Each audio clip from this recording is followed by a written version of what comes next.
Bom dia a todos, que esta seja mais uma manhã feliz para todos nós. Só pelo fato de estarmos aqui, um na presença do outro, já é um momento gratificante. Podermos nos reunir, termos a oportunidade de conviver com amizades, né? Já é uma dádiva, já é uma grande alegria para nós. Nós vamos despretensiosamente fazermos as nossas meditações de hoje, as nossas reflexões, tendo como base a obra de Joana de Ângelis, o autodescobrimento, uma busca interior. Nós estamos acompanhando também aí as obras da doutrina espírita, as obras básicas, para nós nos esclarecermos um pouco mais ou recordarmos, né, as lições esquecidas, que é muito natural que a gente vá colocando no armário aquilo que a gente acha que não vai precisar usar, quando na verdade o que a gente guarda é o que nós mais necessitamos.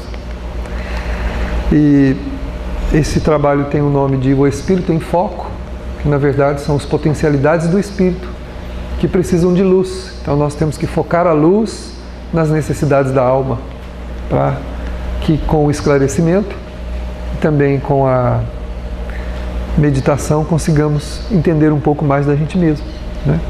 Então a Joana tem um trabalho maravilhoso da psicologia transpessoal, que é toda a obra dela, e nós estamos vendo o autodescobrimento agora.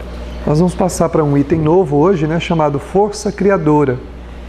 Quem tem o livro, no meu é a página 72, tem várias edições, né? Mas essa aqui é a página 72. E ela começa então dizendo, né, que no inevitável processo da evolução do ser, o despertar da consciência abre-lhe percepções para a realidade de si mesmo e consequente entendimento dos objetivos da existência corporal. Então, quando a consciência desperta, também aumentam as nossas percepções da realidade, mas não da realidade dos outros, mas da realidade de nós mesmos. Quando nós começamos a praticar a lei divina ensinada por Jesus, quando nós começamos a exercitar todas aquelas informações contidas no Evangelho, é como se uma clareira fosse se abrindo na mata escura dos nossos sentimentos. E coisas que nós não enxergávamos, sentimentos que nós acreditávamos que não possuíamos, começam a vir à tona. E é uma realidade que se descortina. Porque nós, como nós sempre colocamos, e vocês também já sabem isso exaustivamente, a gente tem sempre um holofote, os pescadores chamam de silibim, né? Focando os outros. A gente anda com um holofote tentando clarear os outros, né? Para ver se a gente vê alguma coisa dos outros. Mas na verdade, o clarão que nós temos que fazer, ou as clareiras que nós temos que abrir, é em nós mesmos, na nossa realidade interior. Nós só vamos abrir essas clareiras para que a gente tenha um espaço para respirar tranquilo e ver o céu, né? Porque numa mata fechada, nem o céu a gente não consegue enxergar, porque as árvores cobrem tudo, né? Mas o pior do que as árvores é a noite escura, onde nós nos mergulhamos, que é a noite das nossas paixões. As paixões, na verdade, elas significam, né? As nossas paixões são noite escura, por onde nós transitamos sem nos darmos conta de que elas travam a nossa vida e impedem que a gente veja as coisas mais óbvias, mais claras, mais tranquilas, fazendo com que a gente cometa erros assim clamorosos, alguns deles reparáveis agora, outros só reparáveis no tempo, só Deus sabe quando, né? Esse é o perigo, que não enxergando por onde nós andamos, a gente pode cair numa pequena vala, quebrar só a perna, quebrar o dedo, se esfolar um pouquinho, mas se o buraco for muito grande, pode ser que a gente não consiga sair mais lá de dentro, pelo menos agora. Vamos ter que aguardar o viajante do tempo, uma outra oportunidade para que nos saiamos do buraco e consigamos prosseguir com a nossa jornada. Então, a noite escura das nossas paixões, elas impedem a gente de enxergar o óbvio e principalmente a realidade de nós mesmos, de não conhecermos o que nós podemos e não podemos fazer, ou o que nós devemos e não devemos fazer. Então, ela é muito clara aqui dizendo, né, logo no início, que à medida que a consciência desperta, ela abre percepções para a realidade, né? Então, Como é que a minha consciência desperta? À medida que eu me interesso por despertá-la. Quando eu quero mudar de vida, quando eu quero mudar a minha caminhada, alterar o meu comportamento para melhor, começo então a me interessar por aquilo que eu devo fazer e não por aquilo que eu quero fazer. O que eu quero? Mas o que eu quero é bom ou é ruim? O que eu quero é uma coisa que se deva fazer ou não é? Então, dependendo das decisões que eu vá tomando, baseado nas indicações que o Evangelho me faz, né? Por exemplo, o que é melhor? Guardar ódio, ressentimento, mágoa ou perdoar? Se eu quiser permanecer na noite escura, na mata escura das minhas paixões, eu vou odiar. É mais fácil. Odiar é muito mais fácil do que amar. Porque odiar, detestar e guardar mágoas, ressentimentos, está mais próximos da nossa natureza atual do que de onde nós precisamos chegar.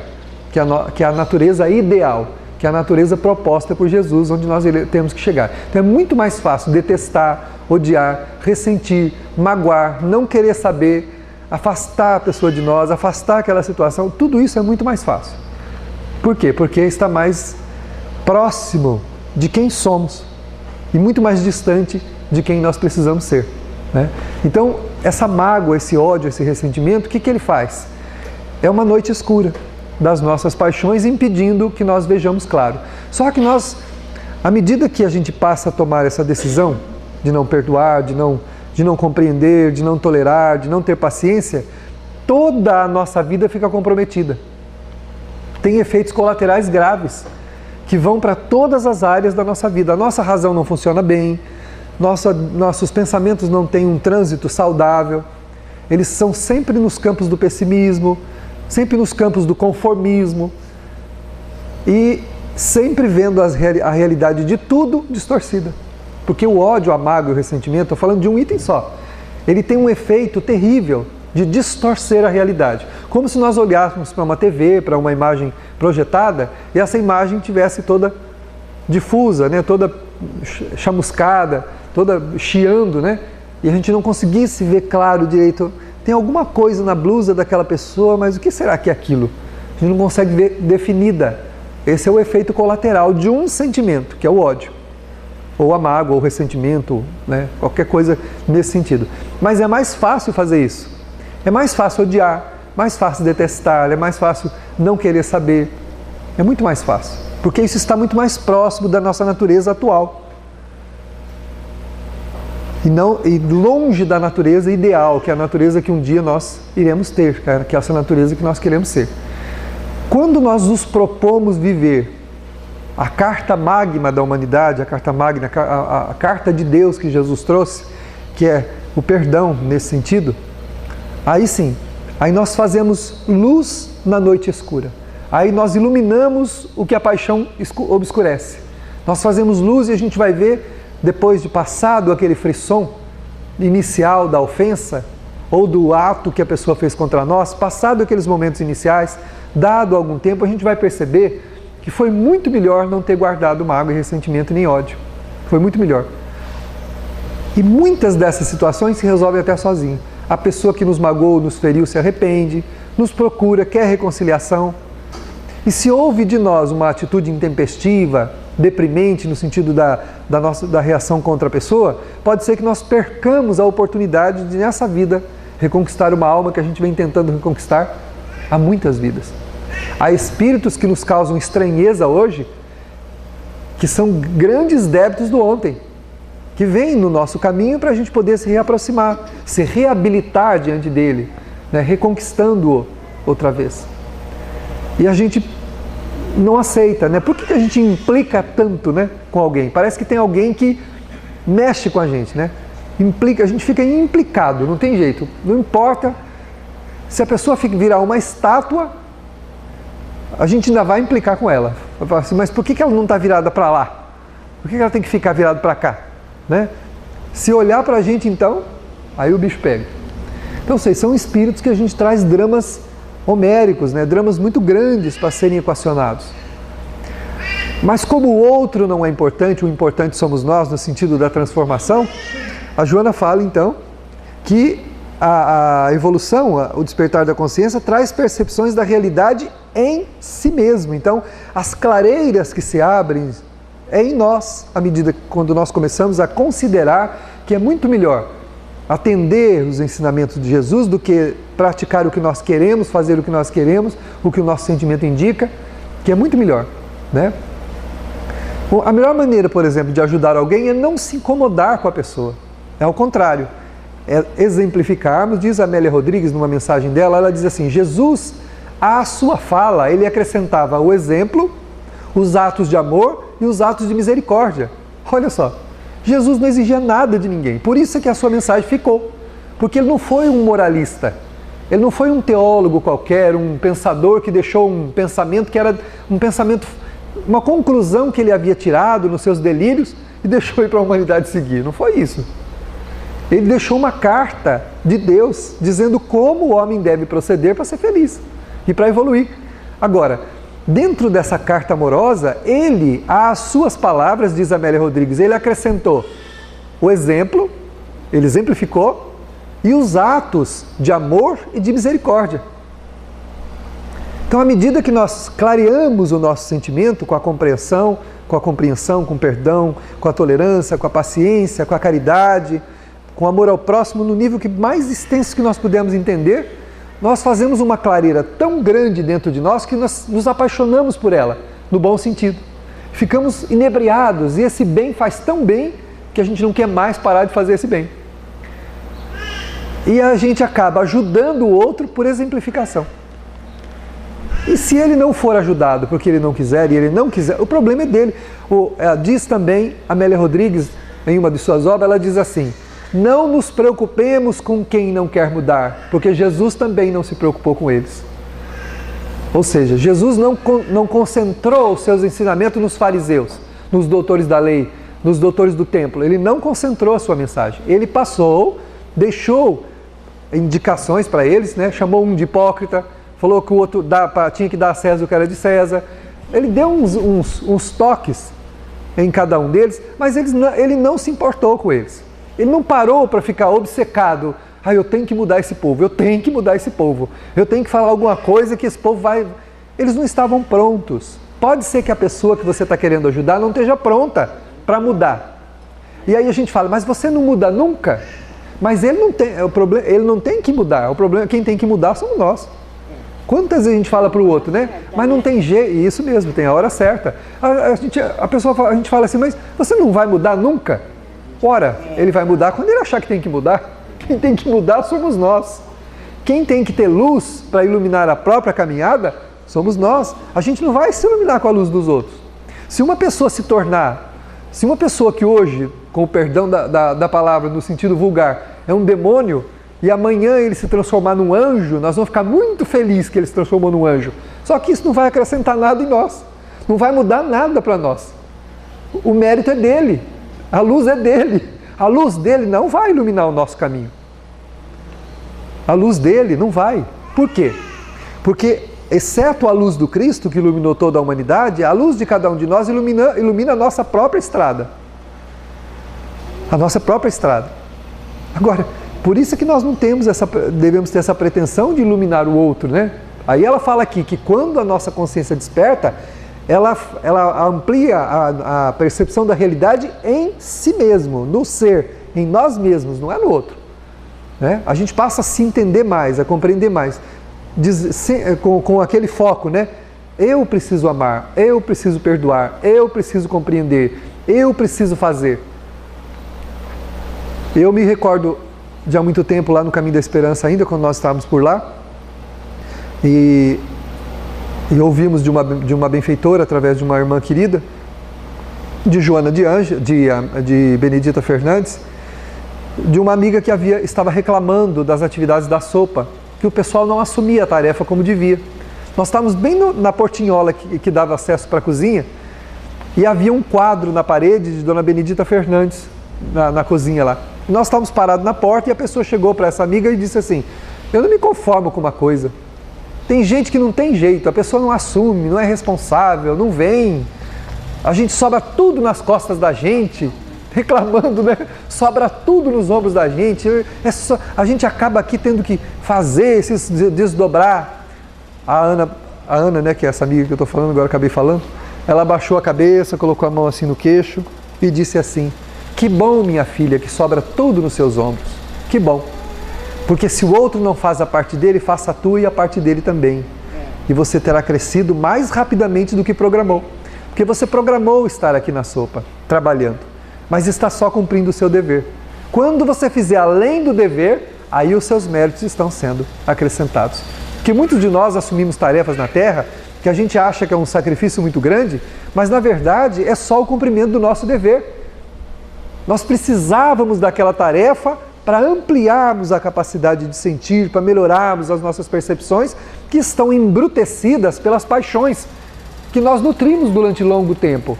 Agora pedimos a tarefa, o trabalho do bem, e nós achamos enfadonho. Ah, não sei, acho que eu devia mudar de cidade, acho que o meu trabalho aqui profissional não está bom, então eu preciso mudar para um outro lugar para ver se lá eu me realizo. Essa casa também não sei, eu acho que é melhor eu dar um jeito de... né? Isso daí é distorção, é fuga da realidade. É porque as nossas paixões ainda, uma força dela ainda está tentando agir em nosso sentimento.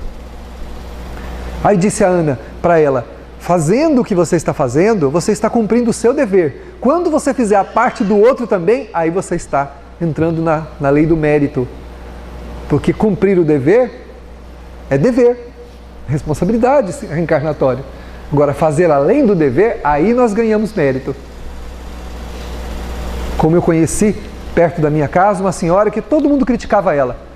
Porque ela tinha vários filhos, e os filhos grudados nela, e ela é uma pessoa pobre, de poucas posses, de muita necessidade. E 2 filhos se casaram daquele jeito que a gente imagina, né? Aqueles casamentos que, ó, por Deus. E cada um foi morar do lado da casa dela e o outro do outro. A mãe no meio e os filhos do lado, os 2. Dá para imaginar o que aconteceu, né?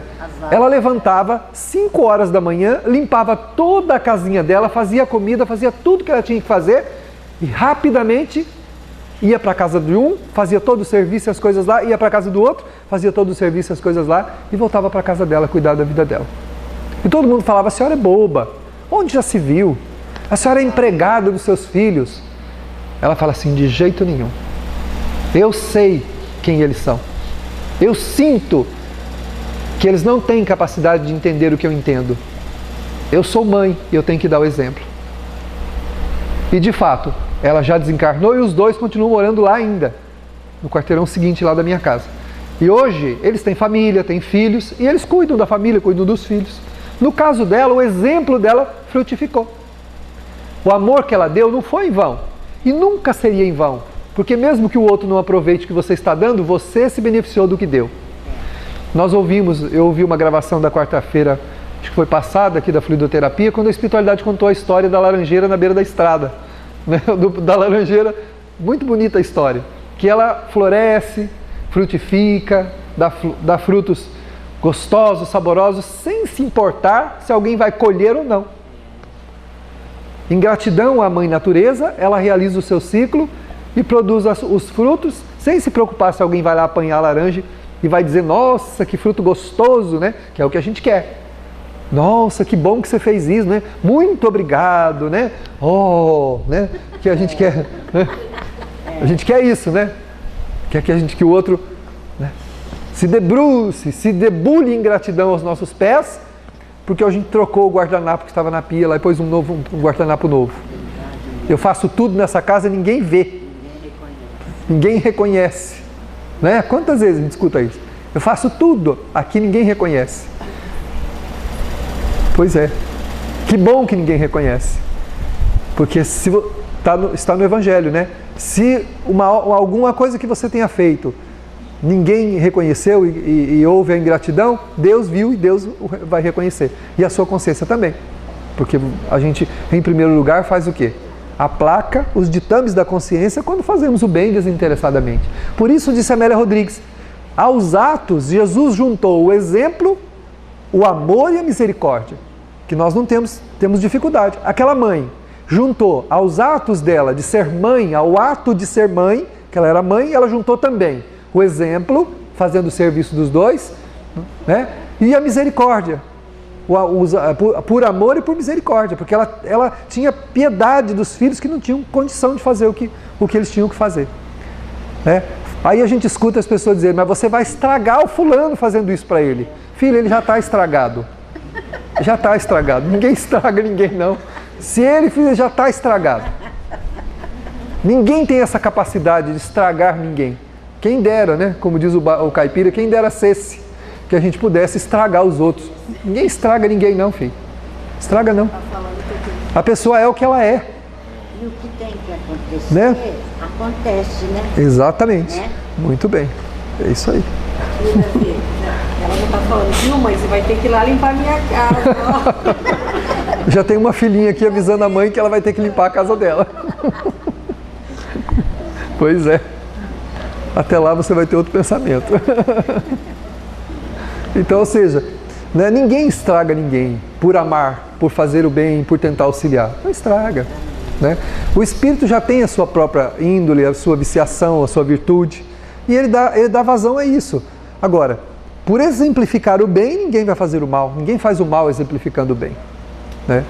Ninguém vai fazer o mal exemplificando o bem. Claro que você tem que dar a oportunidade das pessoas fazerem por si mesmas. Mas auxiliar não é desvirtuar ninguém. Se fosse assim, então nós vamos pedir para Jesus tirar todos os benfeitores que nos ajudam. Pai, cada um de nós temos uma pleiade de espíritos, não é um não, viu? Nós temos um anjo da guarda, mas não tem só um espírito cuidando de nós. Não tem um só, não. Tem familiares, tem amigos, tem irmãos no mundo espiritual que cuidam da gente.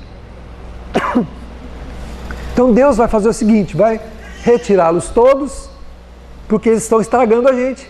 Então, eles ficam aconselhando a gente, mostrando que aquele caminho não é bom, conversando com a gente para tentar induzir a gente a fazer o bem, então eles estão estragando a gente. Então Deus vai tirar todos eles e largar a gente sozinho. Viu como que ninguém estraga ninguém? O Criador não permite que um só cuide da gente, né? Mas que vários corações queridos se associem ao nosso projeto de vida para nos ajudar, porque a decisão vai ser sempre nossa. Ser o que cada um quer ser é decisão própria. Cada um decide o que quer para si mesmo, mesmo sendo auxiliado, induzido, conduzido, cada um é senhor da sua própria vida, das suas decisões. Não tem, então, né? Se o outro não aproveitou o bem, ou se aproveitou do bem que recebeu para ficar, né, com as asinhas abertas, aí voando pela vida, sem se preocupar, o problema é dele. O problema não é nosso. A nossa função é ajudar, é procurar exemplificar, auxiliar, fazer a nossa parte. Não é fazer a parte do outro, mas é fazer a nossa parte para que ele possa, auxiliado, levantar-se. Né? Porque pode ser que naquele momento ele não tenha forças. E nós podemos exemplificar.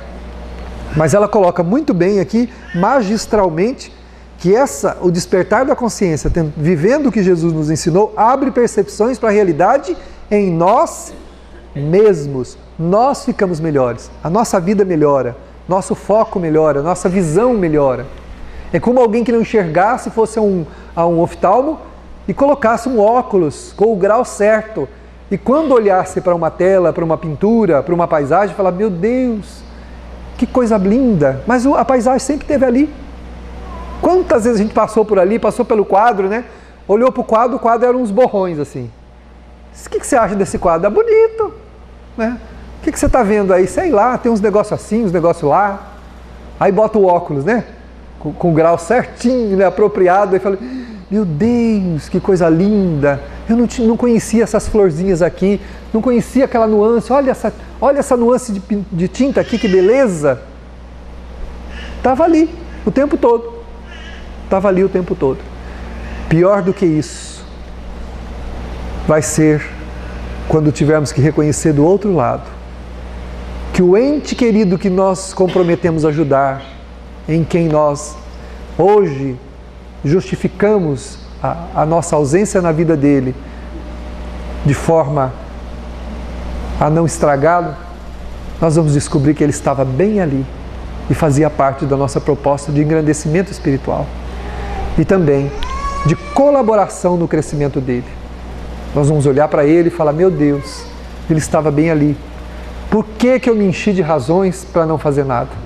Por que eu me enchi de justificativas para afastá-lo de mim. E ele estava bem ali, do meu lado, e eu não via. É como aquele que recebe as lentes novas e olha para o quadro e diz: meu Deus, estava aqui e eu não via, eu não enxergava. Então a nossa ilusão, o nosso egoísmo, o nosso orgulho faz com que a gente despreze as oportunidades mais santas e abençoadas, aquelas que estão do nosso lado, na condição de entes queridos, necessitados da nossa compaixão e da nossa misericórdia. E o que é pior, nós vamos descobrir que são seres amados, entes queridos, não são inimigos, mas que a nossa vaidade nos afastou deles, porque nós acreditávamos na nossa ilusão de que não tínhamos que fazer nada por eles, que eles é que tinham que crescer sozinhos. E com a oportunidade na mão, movidos de implicâncias, de prevenções, de suposições, nós os afastamos do nosso coração e do nosso convívio. É o filho doente, complicado, que sempre exige as mesmas coisas. É o marido desestimulado, inconstante. É a esposa irresponsável. É o cunhado, a sogra, a nora, o genro, o amigo, que não corresponde às nossas expectativas. E nós, desiludidos ou iludidos com sentimentos e pensamentos que acreditamos ser os melhores, os afastamos de nós, porque acreditamos que insistir é justamente promover o mal naquele que está do nosso lado. Quiçá não venhamos reconhecer essa necessidade quando passarmos para o lado de lá. Temos que aproveitar a oportunidade que está aqui ao nosso lado, para que uma luz se faça em nosso coração e aumente a percepção e a visão da realidade. Porque a dimensão da vida se estabelece dentro de nós e não no outro, na realidade exterior. O nosso trabalho na Terra, profissional, por exemplo, é só um entretenimento para desenvolver os potenciais do espírito, que seja o que estamos fazendo, onde estamos fazendo. Não importa se é aqui, se é em outro lugar, se é fazendo lá, fazendo isto, fazendo aquilo, isso não é importante. O importante é permitirmos que, enquanto a vida passa, possamos fluir ou fruir, absorver a experiência das horas empenhadas no desenvolvimento dos potenciais do espírito, dedicando a esta tarefa o melhor do nosso coração, mesmo que ela pareça insignificante e desestimulante. Porque esse é o momento certo, essa é a tarefa notória que Deus preparou para os nossos corações e que nós acreditamos ser frustrante, desestimulante.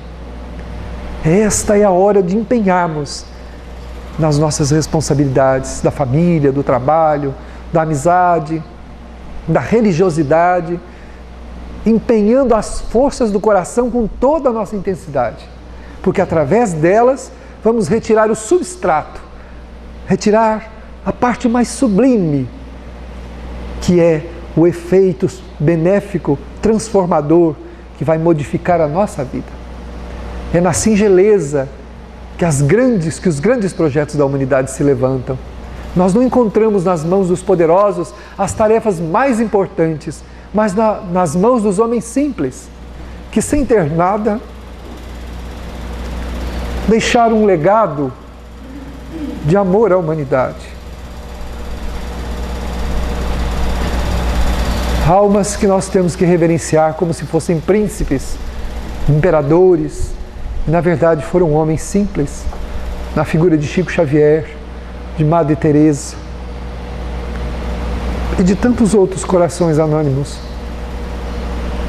que nos ensinam tanto, porque não quiseram ser grandes, porque não se rebelaram com o que estavam fazendo, porque não quiseram se ausentar da tarefa que lhes fora concedida, mas empenharam o próprio coração para fazer bem feito aquilo que Deus lhe colocou nas mãos. Pensemos a respeito disso. Porque viver a mensagem do Cristo é fazer luz em si mesmo, é ampliar a visão mesquinha e tacanha da vida permitindo que o coração floresça e sinta paz, a despeito de qualquer experiência que esteja vivendo, onde quer que esteja passando, vivenciando.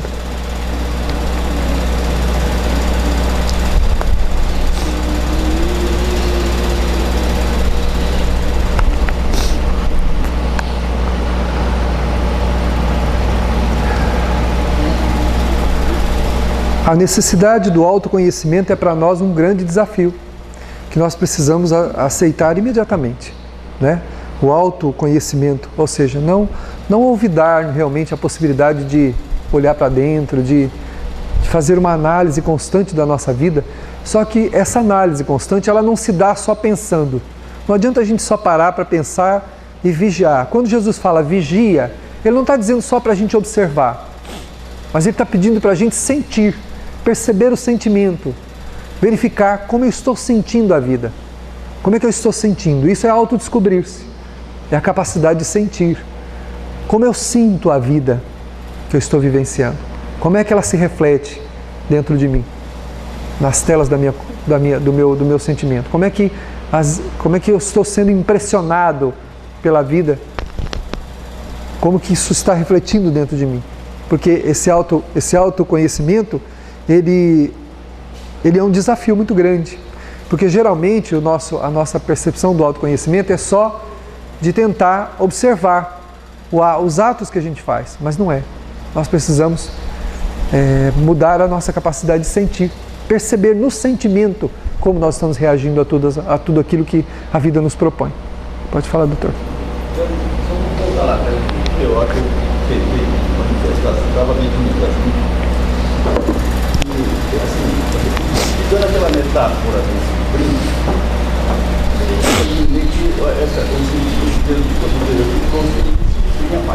desligado, e cada um tem que acender o seu na sua caminho. Isso.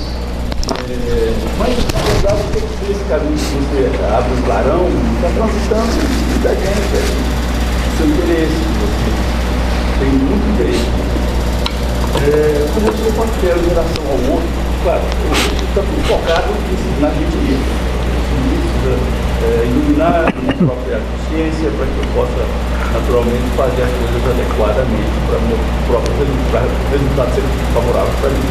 Mas tem aquelas pessoas que você ama e que está transitando por ali, e também, pelo menos o seu espírito parece iluminado. Sim. Qual é o seu papel em relação ao ente querido que está caminhando errado, ou pelo menos você diz assim, pela iluminação que o seu espírito está fazendo, seu irmão, seu papel em relação a isso? Então, a espiritualidade nos remete de novo ao pensamento anterior que nós estávamos falando aqui. Eles estão colocando que é o pensamento da Amélia Rodrigues. Aos atos, né? Às nossas palavras, vamos acrescentar o exemplo, que é a força mais importante para auxiliá-los. Uma vez iluminado por si mesmo, pela luz que você faz em si, enxergando mais, você pode exemplificar mais. Claro que aí está acrescentado as palavras, os conselhos, os alertas que você vai fazendo àqueles que estão do teu lado. Mas quando nós não temos luz, nós nos incomodamos com a falta de mudança deles e sofremos com isso. Quando modificados, iluminados, nós colaboramos, mas não sofremos. Porque vamos entendendo que a decisão de mudar é deles. E a nossa é de exemplificar. E juntando os atos de amor e misericórdia, ou seja, de nunca deixar de fazer, apesar deles não corresponderem ao que nós gostaríamos que eles correspondessem na sua mudança, e a misericórdia de perdoá-los, de compreendê-los, de aceitá-los quando eles caem e erram. Mais uma vez, outra vez, de novo.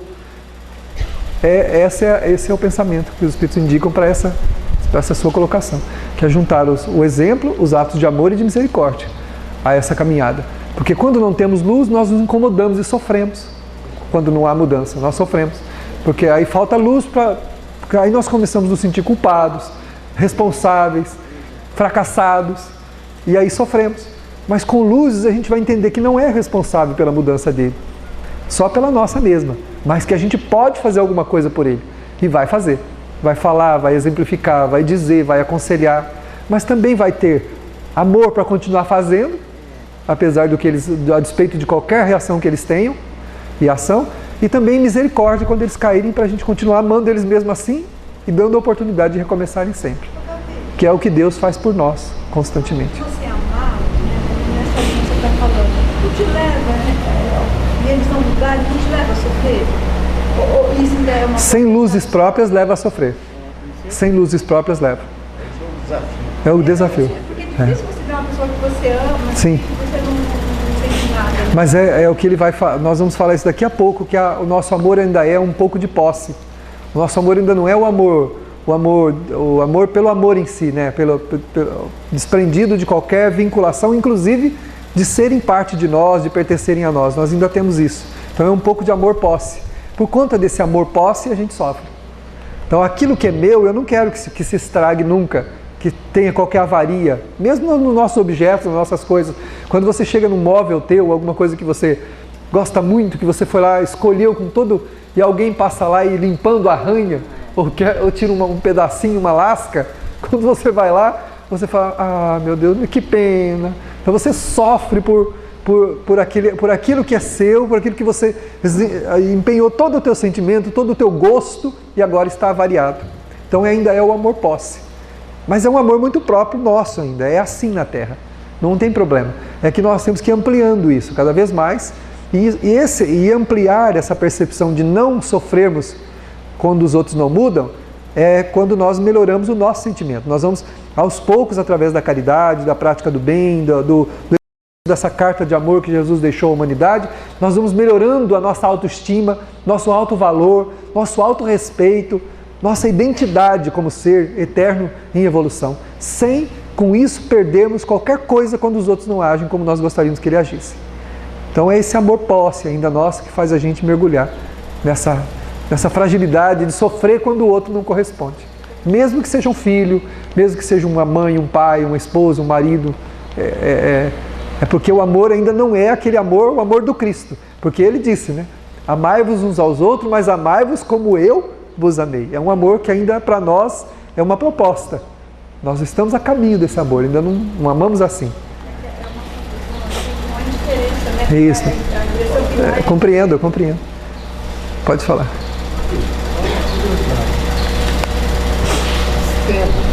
Agora, foi tratado ontem, não abordou essa questão, no finalzinho. O Gerson está dizendo que ontem, no encerramento da atividade, a espiritualidade tratou também, acho que foi quase na prece, né? Desse assunto na prece, é uma prévia, né? É que as coisas elas são encadeadas. Começou na quarta-feira, na Fluido, e veio, os pensamentos vão evoluindo para chegar aqui e a gente ter já um caminho feito. É isso mesmo, tá certo. Então vamos lá. Quando a gente, nós vimos que então essa necessidade de autoconhecimento é um desafio, por isso, Meire, é um grande desafio, não é uma coisa simples, né? A Joana coloca como um desafio, que não é uma coisa simples, né? Ela diz que é um grande desafio que propiciará a identificação dos recursos intelecto-morais disponíveis e dos prejuízos comportamentais que decorrem dos vícios, das paixões primitivas, que ainda vêm lá do passado, quando nós dormíamos consciencialmente. De indiferença ou ultrapassados, né? Então ela fala que a gente começa a perceber o peso que as paixões primitivas têm em nós. À medida que se amplia o conhecimento da gente, amplia essa percepção da vida, nós vamos percebendo que as paixões, elas não têm mais sentido. E vivê-las já não tem mais razão para nós. Vivê-las não tem mais razão. Quantas vezes a gente escuta, né? Eu já coloquei isso muitas vezes, vocês também falam, a gente sempre fala sobre isso. A pessoa chega e fala assim, se fosse há tempos atrás. Quando acontece alguma coisa, a gente fala isso, né? Se isso tivesse acontecido comigo há tempos atrás. Eu nem sei o que eu faria. Na verdade, fala nem sei para poder disfarçar, mas sabe mesmo, né? Partiria para briga, né? Partiria para uma... Aí a pessoa fala assim, acho que eu estou ficando fraco. Acho que eu estou ficando fraco, ficando mole, né? Isso não é fraqueza, isso é fortaleza. O que significa é que a gente construiu muros mais potentes, né? Que fizeram o quê? Deixaram as nossas paixões para o lado de lá. Nós conseguimos construir muros mais potentes. Nós enjaulamos o bicho para depois darmos um jeito do bicho, mas nós enjaulamos ele. O problema é quando o bicho está solto, né? É quando ele está solto, ele pega a gente do quanto é jeito, ou seja, você pega aqui, pega ali, pega lá, e quando a gente vê, já meteu os pés pelas mãos, já ofendeu, já deixou de fazer o que tinha que fazer, e aí vai. Já fez o que não devia, e assim vai. Porque o bicho está solto. Nós já conseguimos enjaular os bichos, né? Então já estão contidos, pelo menos. Eles já estão num processo de contenção. Para o passo seguinte, que é o da transformação. A Joana fala isso no livro Ser Consciente, onde ela fala assim que nós precisamos trabalhar a contenção primeiro, para depois trabalhar a transformação. O que é a contenção? Deixar de fazer. Então, se uma coisa é ruim, o primeiro passo que eu tenho que fazer, deixar de fazer. É o primeiro passo. Só que só isso não adianta. Porque eu posso deixar de fazer agora e vou indo, explodo e vou fazer de novo. Se eu não fizer nada a partir daí, a contenção é como um dique, que não tem um ladrão, não tem um furinho lá para soltar a água. O que vai acontecendo? A água vai represando, e quem já fez represa aí na vida sabe muito bem o que acontece, né? A água que entra e não sai, uma hora, ela explode. Então não tem jeito, eu vou ter que controlar lá os furinhos para sair a água no controle daquilo, do jeito que eu quero, não do jeito que ela quer correr, eu que vou determinar para onde eu quero que ela vá, né? Essa é a contenção. Aí a transformação, né? Que já é as ações que vão ajudar a mudar o meu sentimento. Então, se eu sou uma pessoa explosiva, eu preciso me dedicar ao meu semelhante, passar a visitar doentes, ajudar a dar comida a quem tem fome, vestir o desnudo, aconselhar o que está necessitando de um conselho,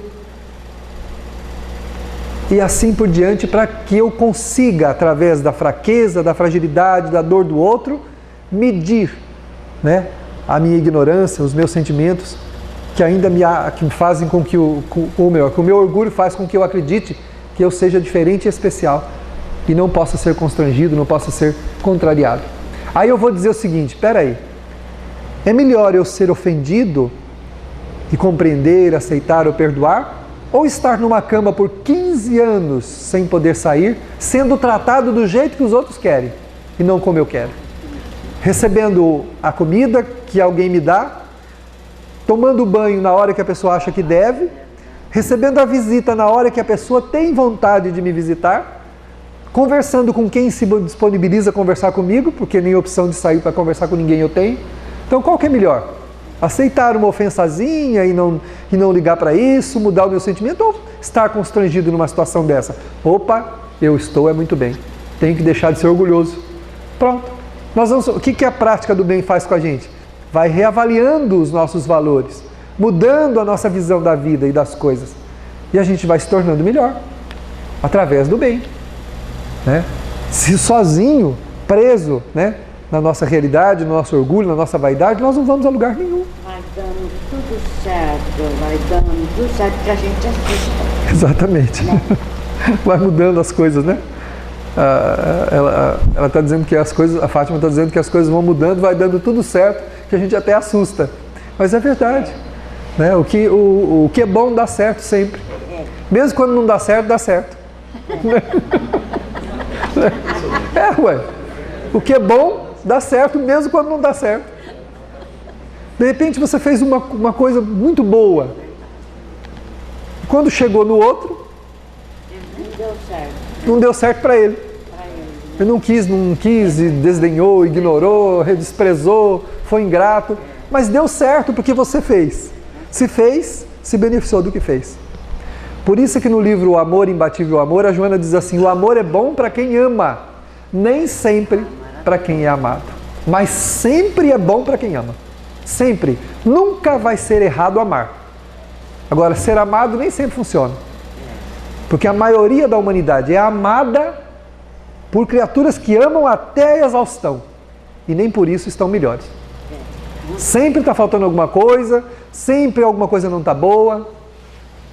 Se nós percebermos o quanto de amor nós temos ao nosso lado, nós ficaríamos com vergonha de reclamarmos da vida, das coisas, desses espíritos amorosos que cuidam de nós e nós não enxergamos, eles estão à volta todos os dias, da família, que complicado ou não é a nossa família, são os entes queridos que Deus colocou no nosso caminho, os amigos que a gente é ingrato e está sempre só exigindo, exigindo, exigindo. Na verdade, são corações disponíveis que gratuitamente dedicam o seu tempo, o seu carinho, o seu amor, o seu respeito a nós, nos aconselham, nos abrem os olhos, nos ajudam. E a gente sempre tem um parecer negativo a respeito deles, né? E aí vai. A tarefa no núcleo religioso, né? Que a gente deveria abraçar em silêncio, sem reclamar, sem criticar o outro, sem lamentar. Nós estamos sempre às voltas com alguma reclamação, com alguma coisa que não está bom.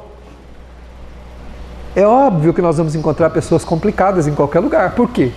Porque nós, espíritos, somos imperfeitos. E na imperfeição, nós acabamos ferindo, acabamos fazendo uma coisa que não deve.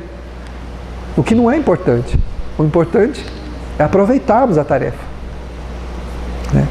Então, essa oportunidade que, quando nós adquirimos esse conhecimento de nós mesmos, identificando as nossas necessidades, aumenta a nossa capacidade intelectiva e também moral. Ou seja, a gente abrange mais a vida no sentido de percebê-la. Perceber. Porque a gente pode passar pela vida e não percebê-la. Tem até um poema sobre isso. Aquele que passou pela vida em brancas nuvens, né? Não viveu. Não viveu. E muitos de nós chegamos no mundo espiritual e falam assim: ai meu Deus, mas já passou? Como já passou? Você viveu 95 anos, meu filho. Não, mas foi muito rápido. Pois é. 95 anos para o tempo da Terra é muito. Para o tempo espiritual não é nada. Mas já passou? Passou. Mas eu tinha... Não tem mais. Mas eu queria. Não quer mais. E agora? Não tem mais o agora, só o depois.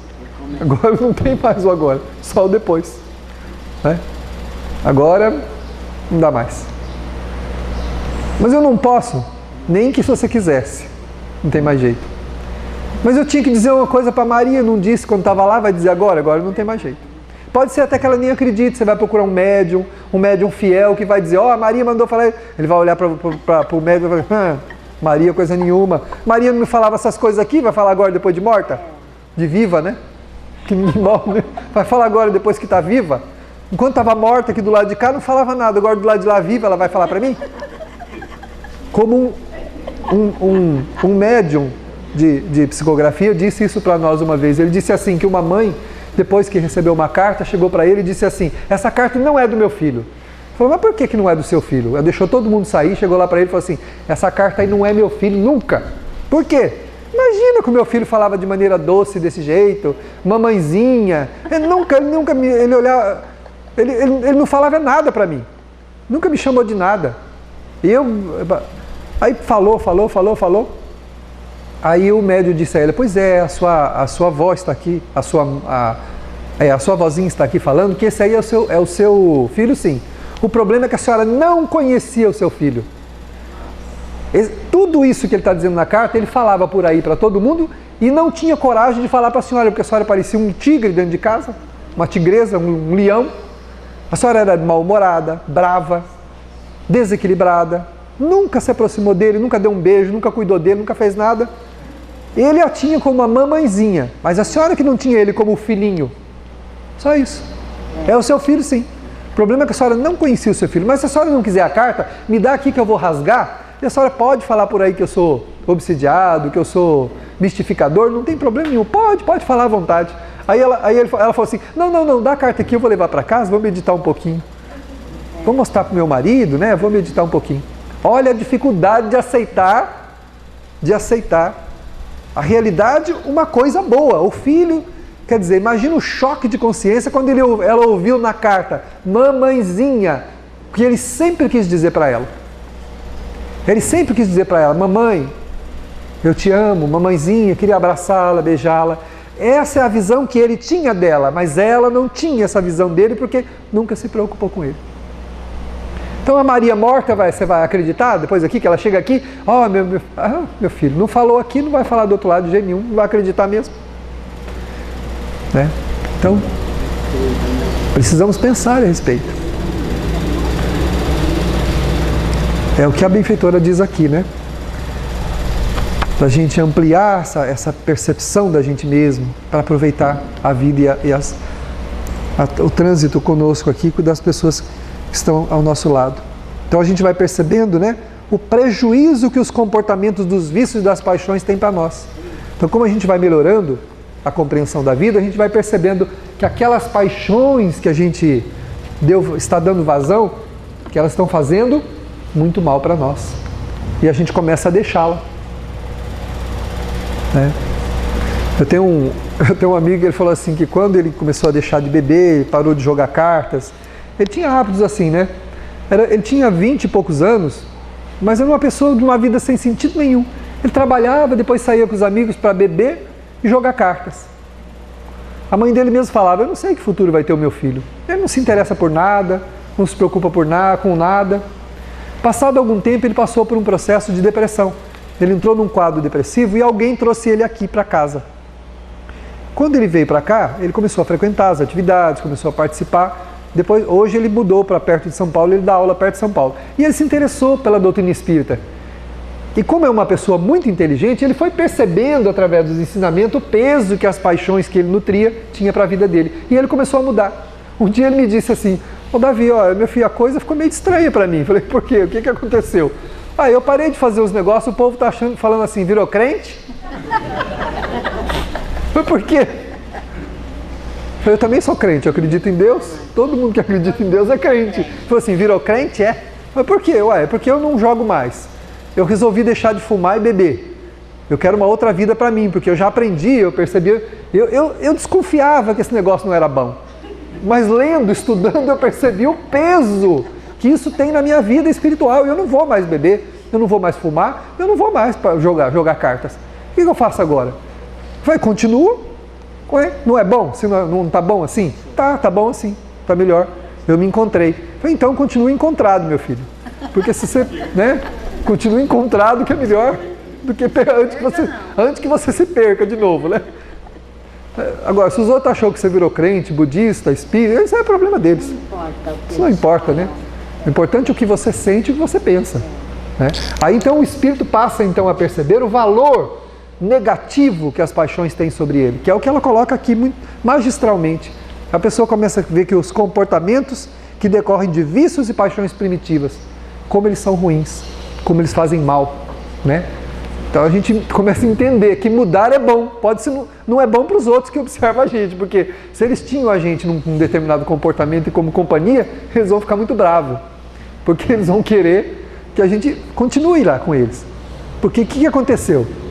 Eles estão no período anterior, que é o chamado de consciência de sono.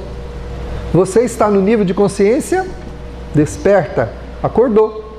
Ele está dormindo e ele quer que você continue no sono dele, junto com ele, dormindo. Porque acordar dá trabalho. Quando você acorda, você tem que mudar. Começa a enxergar. Começa a ver, ele começou a ver que aqueles vícios, aquelas paixões, e olha só, não foi ninguém que falou para ele começou a estudar, começou a ouvir, começou a ler.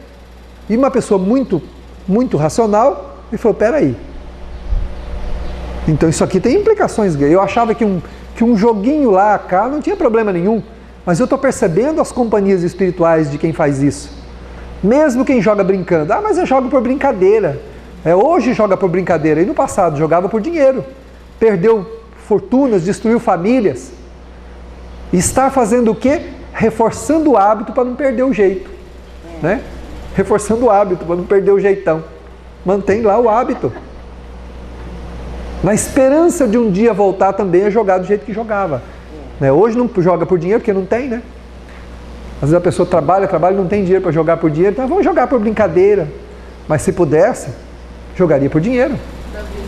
E muitas das vezes essas mudanças que ocorrem, eu sinto isso na pele, a gente é taxado. Você quer continuar junto com os seus mesmo, eles fazendo, só que a gente é taxado como chato, porque eles não vê sentido, você não está vivendo, não tem vontade. Você é taxado como chato. É complicado. É fascina que influencia a voltar. Nos dois sentidos. Tanto quando você está mudando, incomoda, né? Quando você também tem um pensamento ruim, negativo, você vai encontrar quem te ajude nele, né? A benfeitora disse uma vez que nós encontramos nessa vida quem dê razão à nossa falta de razão. Nós encontramos aqueles que dão razão à nossa falta de razão. Como tem também aqueles que não aceitam a nossa mudança e ficam achando a gente chato. Você não quer compartilhar daquele vício que ele teve, você não quer deixar a companhia dele, você se sente, você gosta. Que você ficou boba, né? Virou crente. Mas você gosta da companhia da pessoa, você quer estar com ela. Você só não quer participar dos vícios. Aí entra naquilo que o doutor perguntou lá. Continuemos com o exemplo, com o amor e a misericórdia. Aceitando-os como são, inclusive como críticos da nossa mudança. Aliás, os críticos da nossa mudança nos ajudam muito. Porque eles fazem a gente reafirmar mais ainda a caminhada que a gente está fazendo. Então tem que aceitar, com serenidade, com tranquilidade, sem se revoltar. E não deixando de fazer. Não deixando de fazer. Aí vai fazer bico, né? Que faz com um bico desse tamanho. Se você for lá hoje, não falo com você. Faz um bico assim, aquele bicão. Mas tá bom, eu vou fazer o quê? Eu vou. Eu tenho que cuidar de mim. Aí você vem, faz suas atividades e ora por ele, por ela, por eles, né? Quando volta, os bicos desfez tudo já. O Davi daí fala, mas você já vai lá de novo? Então. Foi ontem. Tem uma trabalhadora da nossa casa, se ela estiver presente, ela não vai se importar que eu vou falar isso. O sonho dela é que o marido dela estivesse aqui com ela. Ela sempre me falou isso, que ela queria muito que o marido estivesse aqui. E esse marido nunca vinha. Não vinha de jeito nenhum. Aí, num belo dia, do nada, ela estava saindo, se preparando, ela perguntou assim, vamos ter uma limpeza lá, um mutirão. Você não quer ir lá ajudar? Falou, vamos lá. E veio. Nunca mais deixou de vir. Hoje, ao contrário, ele apressa ela. Vamos, está na hora, você vai chegar atrasada. Então, um dia, se você continuar dando o exemplo, né? Se houver alguma predisposição na alma da pessoa, ela vai mudar. Se não houver, paciência. Nós vamos fazer o quê? Continuar a nossa parte. Continuar a nossa caminhada, né? Então vamos lá. Aí a Joana coloca assim: conhecidos os próprios limites íntimos e as ricas possibilidades diante de si, ampliam-se os horizontes do discernimento e as opções pela libertação dos atavismos perniciosos, ensejando avançar, mesmo sob a imposição de sacrifícios. Então, aquilo que hoje representa um sacrifício na mudança, com o tempo e a perseverança passa a não ser, né? Passa a não ser mais, porque você conhece os teus limites, sabe exatamente até onde você pode ir, o que te limita a fazer isso, fazer aquilo, e vai insistindo, e vai ampliando o quê? Os horizontes de discernimento. Então tudo que hoje é difícil vai se tornando mais fácil. Com a perseverança, aquelas dificuldades de realizar aquela tarefa, de estar naquele trabalho, de fazer alguma coisa pelo outro, aquela dificuldade que era isso passa a virar um bom hábito, ou seja, um hábito saudável, tranquilo, que a gente vai fazer já agora por amor o que fazia por disciplina e por compromisso. Passa a fazer por amor. E aí a coisa flui, né? Aí as coisas fluem e caminham na direção do crescimento. Então, é muito importante esse pensamento, porque a gente percebe então que existem possibilidades muito bonitas, muito belas, para livrar a gente do quê? Dos atavismos. O quê? Das impressões do passado em nós mesmos. Porque são elas que direcionam a nossa vida. Não é o que somos que projeta, não é o que nós pretendemos ser que projeta a gente na existência, mas é o que nós somos que conduz a nossa vida. O que a gente traz, os hábitos arraigados, as ideias concebidas, fortemente fixadas nas telas da consciência, são elas que determinam os rumos que a gente vai ter que ter na vida. Então é uma luta muito grande que nós vamos ter que fazer. Nós não temos que ter vergonha do que sentimos, do que somos, do que pensamos, do que desejamos. Precisamos apenas aceitar a proposta do crescimento e da mudança. Somos impelidos para cá ou para lá, não tem problema. Mas precisamos fazer a escolha certa. Eu tenho vontade, eu tenho desejo de fazer isso, mas o que é melhor fazer? Avaliar. Isso aqui é a clareira na consciência, né? É a luz que nós vamos abrindo. É bom fazer isso? É bom eu ir por esse caminho? É bom eu tomar essa decisão? Cada vez que nós ampliamos o nível de entendimento de nós mesmos, abrindo luzes em nosso coração, sabendo exatamente qual é a nossa paixão, não adianta a gente ficar bravo quando o outro fala pra gente que a gente é orgulhoso, quando a gente fala que a gente é vaidoso, quando os outros falam pra gente que a gente você é muito prepotente. O Espírito Irmão José, numa mensagem, ele diz assim: se o que a pessoa está dizendo é verdade, aceite, medite e mude. Se não for verdade, por que você está bravo? Desconsidere e prossiga. Então, a gente não tem que se arvorar contra ninguém, contra nada. Temos que aceitar o que as pessoas dizem, porque são grandes aferidores de valores o que os outros nos dizem. A forma como eles nos enxergam, muitas vezes são leituras do passado. Hoje eu não estou fazendo isso. Hoje eu não sou essa pessoa. Mas ele não está lendo o eu de hoje, ele está lendo o eu eterno. Ele está fazendo uma leitura das telas da minha alma. Está me vendo como eu sou e não como eu estou me propondo. Mas eu faço tudo direito e assim mesmo parece que todo mundo desconfia de mim. Parece que não sei. Não sei mesmo. Esse é o problema. É que eu não sei quem eu sou. Por isso que esse é o problema. Se eu soubesse, eu ia arrumar um jeito de esconder. Mas como eu não sei, está tudo aqui escancarado para os outros verem. Todo mundo enxerga quem eu sou. Eu estou aqui falando para vocês, mas vocês estão fazendo uma leitura de mim que não é essa que eu estou mostrando para vocês. Vocês sabem quem eu sou. E vocês só estão aqui por misericórdia. Que vocês têm misericórdia de mim, estão me ajudando a ser melhor, vocês estão me propiciando a possibilidade de refletir sobre mim mesmo quando eu falo e me ajudando a ser melhor.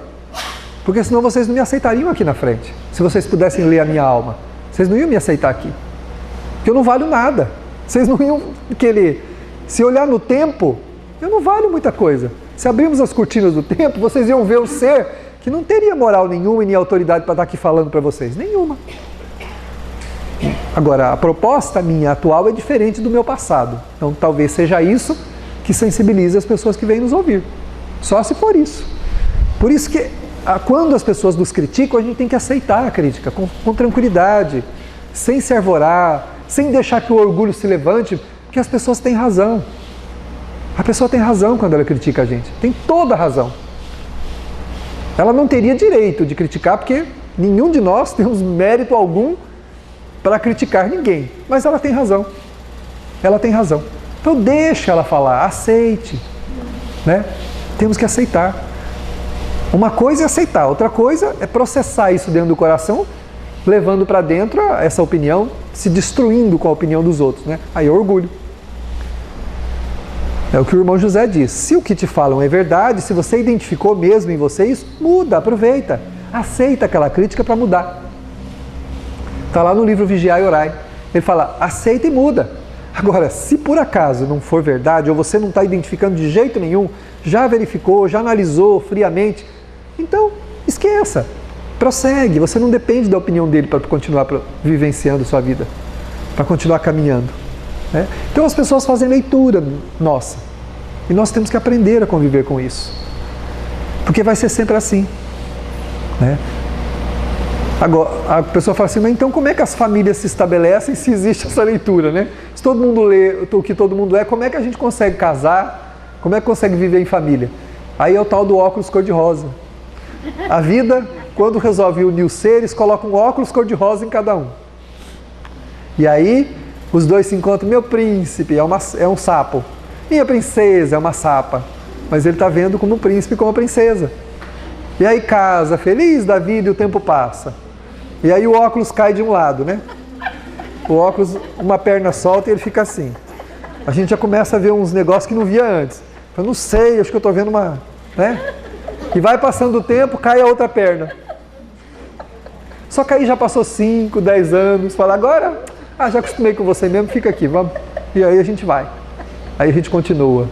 Porque é importante, porque o outro também cai o óculos dele, viu? Cai o dele também. E ele aceita a gente como a gente é. E a gente consegue prosseguir, mesmo assim. Né? Se não fosse o óculos cor-de-rosa, o que seria da humanidade? Nós não conseguiríamos nos unir a ninguém. Porque todos temos mazelas, todos temos um passado que não é recomendável. Não tem ninguém perfeito. A pessoa que você está procurando para conviver não existe. Eu falo isso para a mocidade. Cuidado com os Dom Juans que saem por aí procurando, porque... eu namoro um monte de gente porque eu estou procurando o meu par.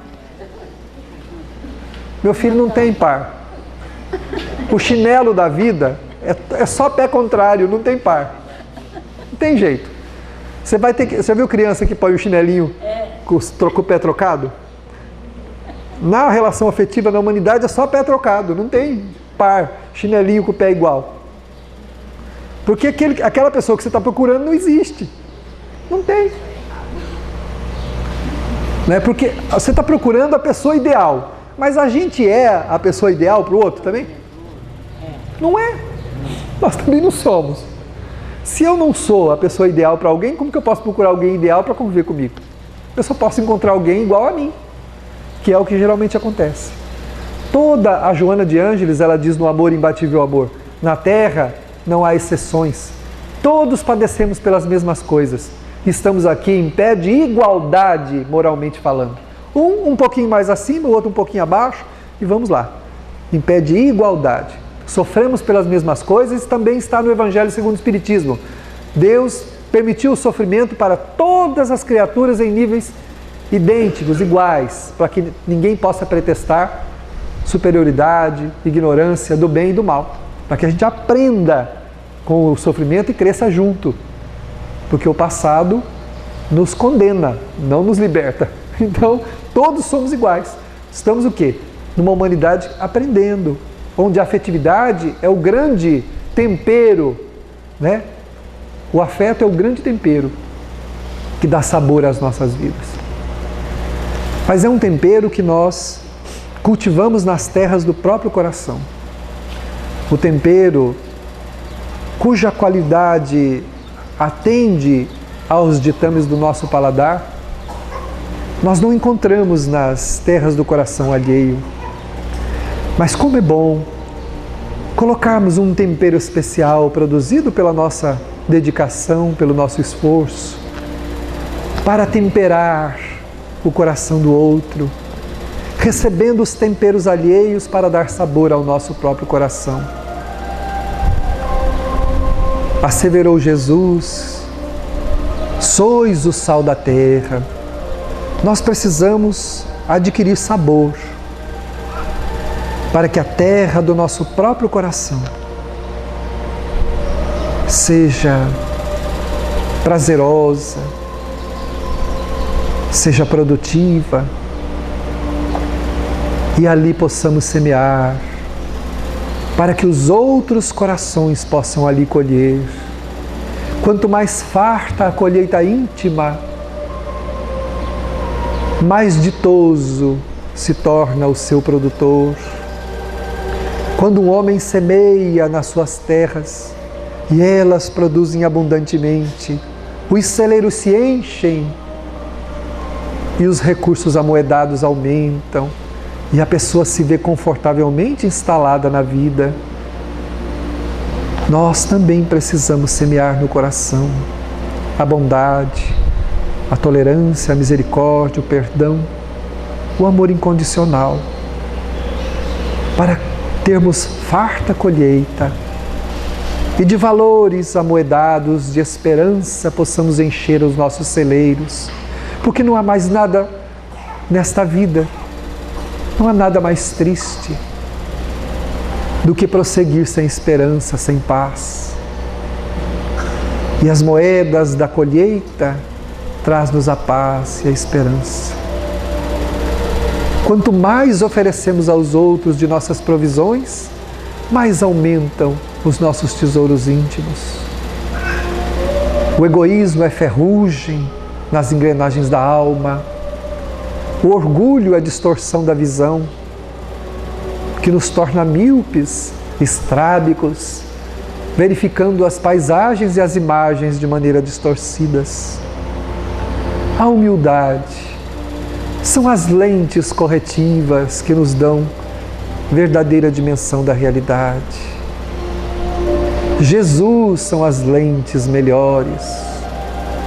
Vamos colocá-las nos olhos da alma para vermos bem e através dele sermos felizes. Que ele nos abençoe e nos conceda a sua paz. Assim seja.